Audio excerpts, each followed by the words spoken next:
The stranger who knew everything about me. I'll never forget the night I met him. It started like any other evening. I was at a coffee shop near my apartment, working on my laptop when he walked in. Tall, scruffy, and wearing an old leather jacket.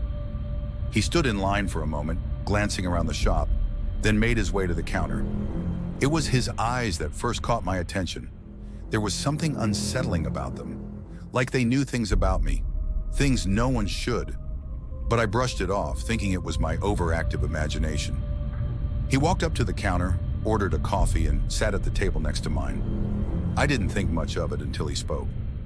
"You're going to take that job offer, aren't you?" I froze. I hadn't told anyone, not even my closest friends, that I was considering a new job. How could he know that? "Excuse me," I asked, trying to sound casual, but my heart was racing. He smiled, that unsettling smile. "The offer from the marketing firm. You've been thinking about it for days, right? Wondering if it's the right move." I didn't respond. How could I?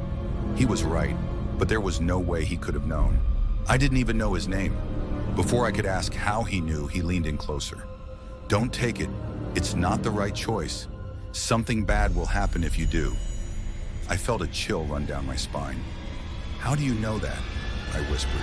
He stared at me for a moment, his gaze piercing. Then he just smiled again, as if he'd said nothing unusual.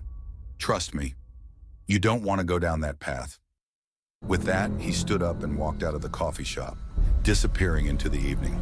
The next few days were a blur. I couldn't stop thinking about what he'd said. I didn't take the job. I couldn't shake the feeling that he'd somehow seen into my future. A week later, I was watching the news. There was a story about a marketing firm that had just been caught up in a massive scandal. Some of their top executives had been arrested for embezzlement, and the company was being investigated for fraud. My stomach dropped.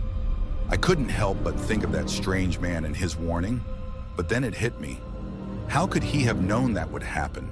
I've never seen him again, but sometimes when I'm walking down the street, I feel like someone's watching me, like he's out there somewhere, always waiting. And I can't shake the feeling that he's still following me, even though I don't know how. Now I trust my instincts more than ever. And whenever I have to make a big decision, I always wonder, is he right? Like and subscribe for part 2.